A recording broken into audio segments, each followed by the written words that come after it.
Grabe yung galawan ni Justin Brownlee, Hinebra chant sa Guam. Player ng Guam na paiyak matapos tambakan ng Gilas. Bakbakang Gilas Pilipinas kontra sa Guam. Bagong mukha sa Gilas, nasa starting 5 si QMB. So, first quarter nga mga chong, unang puntos ni Galloway sa free throw area matapos niyang mapasabit si QMB. Dwight Ramos naman para sa Gilas Pilipinas. Back-to-back fouls kay QMB.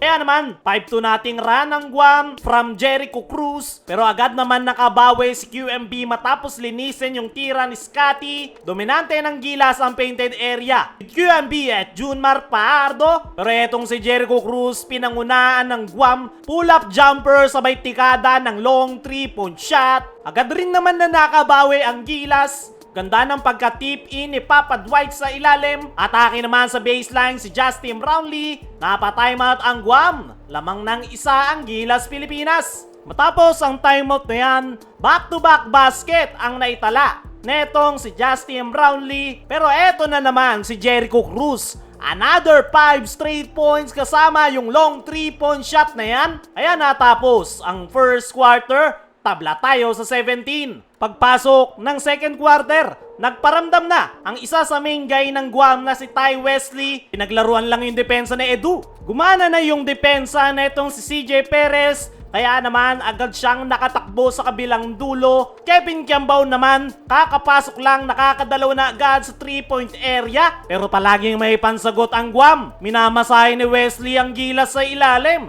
Eto na naman si Jericho Cruz. Fast break floater, timeout ang Gilas, lamang ng isa ang Guam. Diyan na nagsimulang kumagat yung opensa ng Gilas. Pangunguna ng end one play na yan ni Justin Brownlee. Kung merong Jericho ang Guam, Kevin Kiambao naman ang maganda ang inilalaro para sa Gilas. Ganda ng hanap niya kay Papa Dwight. Lamang ng 6 ang Gilas Pilipinas. Matapos ang timeout ng Guam, another 3 ang ibabaon ni Justin Brownlee. Pero eto na si Jonathan Galloway. Tumatrabaho na sa loob ng painted area. Inamasahin lang yung depensa ng Gilas. Pero may pangsagot ang ating national team. Ganda ng tip-in ni Papa Dwight. Nandyan rin si Justin Brownlee, step back jumper. Hinebra chance sa loob ng game venue.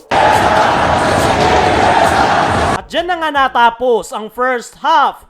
29-40, 11-point lead para sa Gilas Pilipinas. Pagpasok ng third quarter, good start para sa Gilas sa pangunguna ni Papa Dwight. Ganda ng hanap niya kay Junmar sa ilalim. Castil pa sabay dakdak sa kabilang dulo. 6-2 nating run. Dalawa sila dyan ni Junmar. Babawi naman itong si Jericho Cruz gamit ang kanyang depensa. Leleyapan niya sa muka ang kanyang SMB teammate na si Junmar.